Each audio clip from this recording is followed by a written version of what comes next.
Here's a real fact about Scream. Every sequel was written after the previous one changed how audiences looked at horror. That means Scream isn't just meta, it's reactive.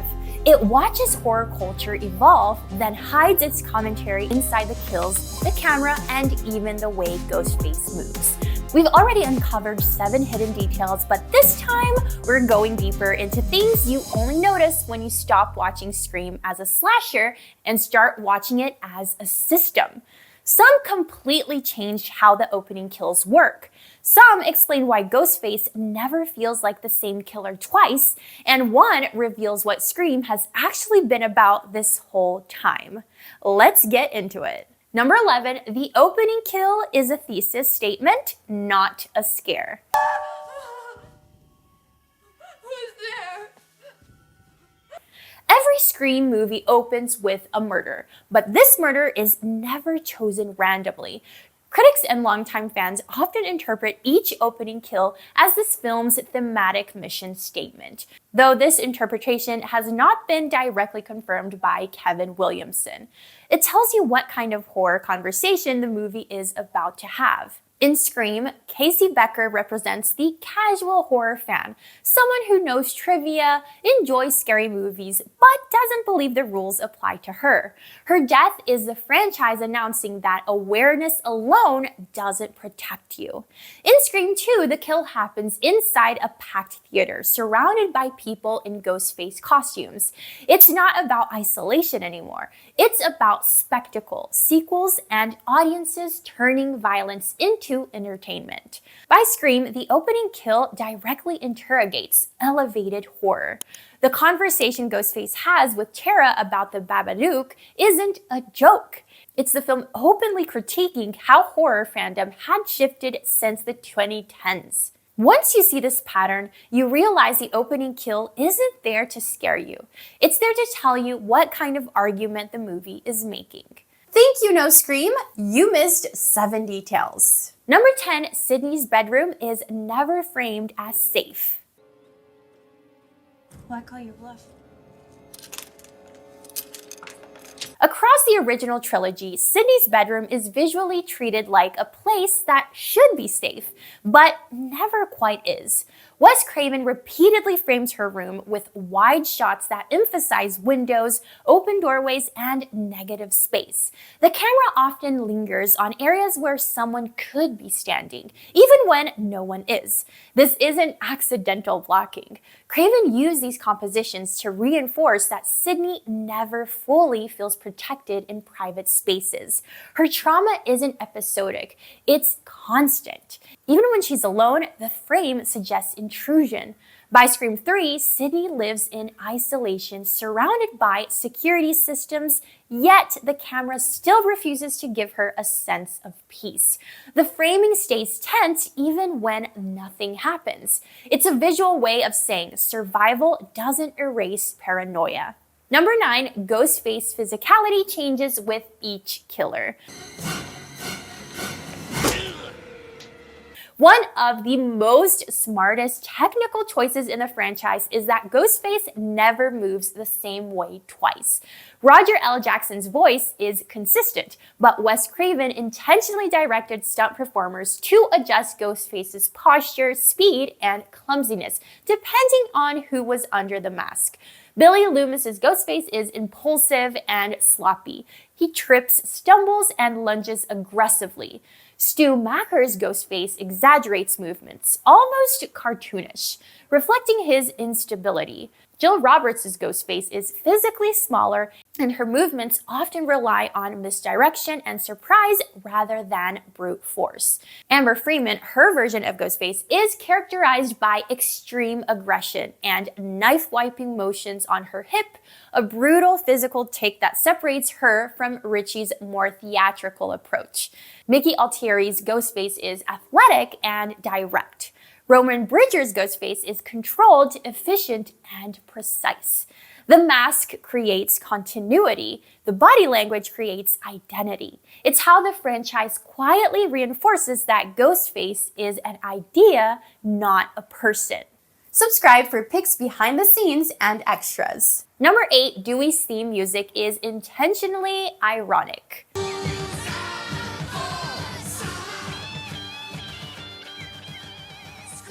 Marco Beltrami's score assigns Dewey Riley a soft, almost romantic theme, and then repeatedly places it in moments where Dewey absolutely does not deserve heroic framing. The theme plays during moments of failure, confusion, and misplaced confidence. Beltrami confirmed its commentary that this was intentional. The music reflects how Dewey sees himself, not how the world sees him. Marco Beltrami has described Dewey's theme as intentionally heroic and ironic in tone, contrasting with Dewey's actual vulnerability. By Scream 2022, the theme is stripped down to a more somber version, reflecting that Dewey has finally stopped seeing himself as the ironic hero and has become a weary protector. This is why the theme often clashes emotionally with what's happening on screen.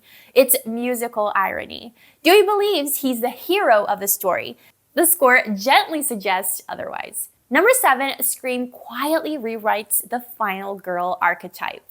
You don't have to achieve anything. Scream talks openly about horror rules, but it rewrites them silently. Sidney survives not because she's morally pure, but because she adapts. She lies, fights dirty, uses violence, and refuses to stay passive. Sidney is one of the first final girls to weaponize modern technology, such as using caller ID or a cellular phone to gain the upper hand on her pursuer. Sam Carpenter survives not because she rejects Ghostface's legacy, but because she embraces it when necessary. Sam Carpenter further evolves the archetype by using the villainous traits she inherited from Billy Loomis to protect her family, proving that survival can come from a dark place. The franchise never announces this evolution, it just lets it happen. That's why Scream's final girls feel different. They're not symbols, they are survivors shaped by trauma. Quick question, which Scream detail blew your mind the most on a rewatch? Tell me in the comments so we can do a part 3. Number 6, the killers always reveal themselves visually before the reveal.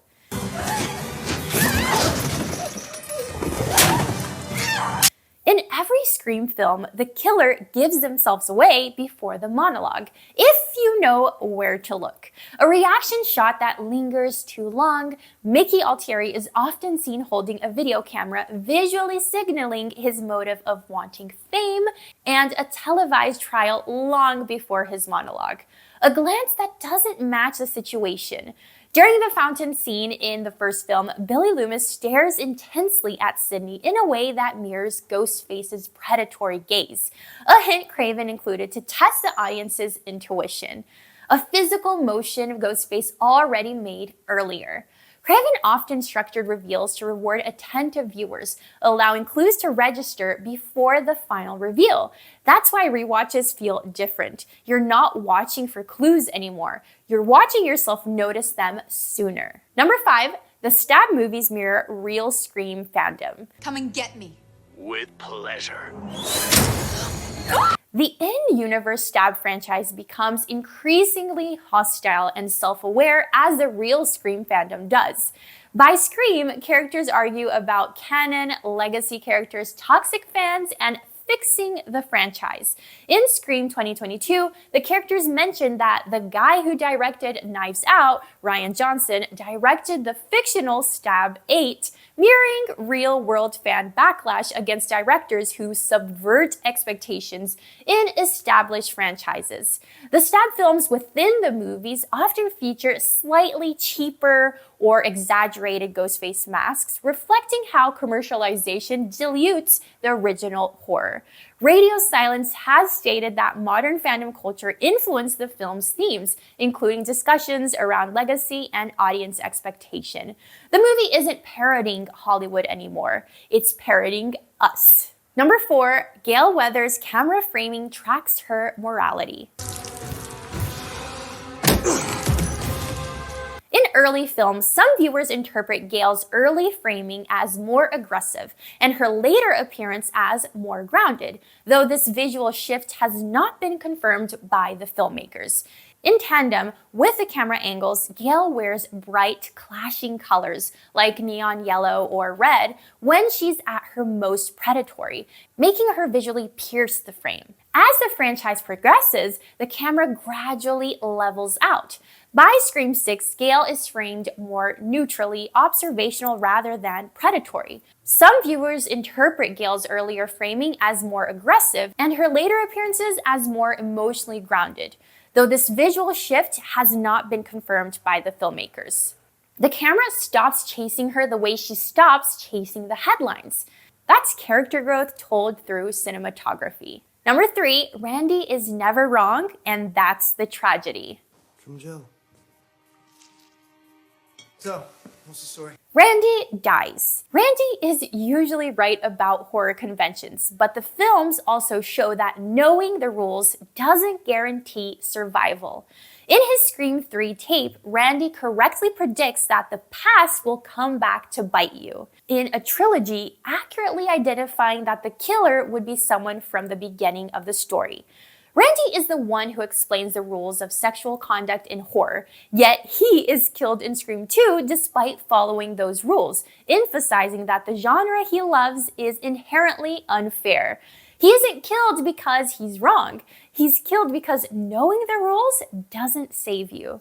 Craven intentionally positioned Randy as the franchise's conscience, not its hero. That's why he keeps returning through tapes and references. He's the voice the genre ignores and pays for. Number 2, Ghostface's knife tracks moral escalation.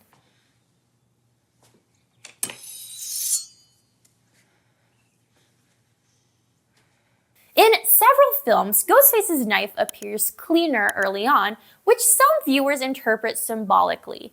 As motives become more personal, the blade becomes messier. It's a subtle visual cue that reflects emotional contamination. The violence starts abstract, it ends intimate. The weapon becomes a moral barometer. The choice of the Buck 120 hunting knife is significant. It's a tool for gutting prey, which visually reinforces the transition from a slasher movie to a personal, visceral attack on the victim's identity. In Scream 6, the use of weathered masks visually reflects the franchise's accumulated history and legacy. Number 1, Scream is ultimately about authorship. Excuse me. Oh my God. Every killer wants control over the story. Billy wants revenge. Mickey wants fame. Roman wants credit. Nancy Loomis, Debbie Salt, wants to author a story of simple maternal revenge, trying to rewrite Billy's villainy as Sidney's fault. As a literal director, Roman is the ultimate frustrated author, revealing he directed the real-life events of the first film by coaxing Billy Loomis into his spree. Richie wants canon. They aren't just killers, they're frustrated authors. The ultimate meta joke of Scream is that the villain is always someone who thinks they understand the story better than everyone else. That's what the franchise is warning you about. Those were 11 more hidden details buried inside the Scream universe. Proof that these movies don't just record repeat viewings, they demand them. If you haven't already, check out our previous video, The Scream Universe 7 Things Fans Missed. These 2 breakdowns are designed to be watched together. And if you noticed something we didn't, drop it in the comments. Just remember, the scariest thing in these movies isn't Ghostface. It's the person who thinks they're writing the rules.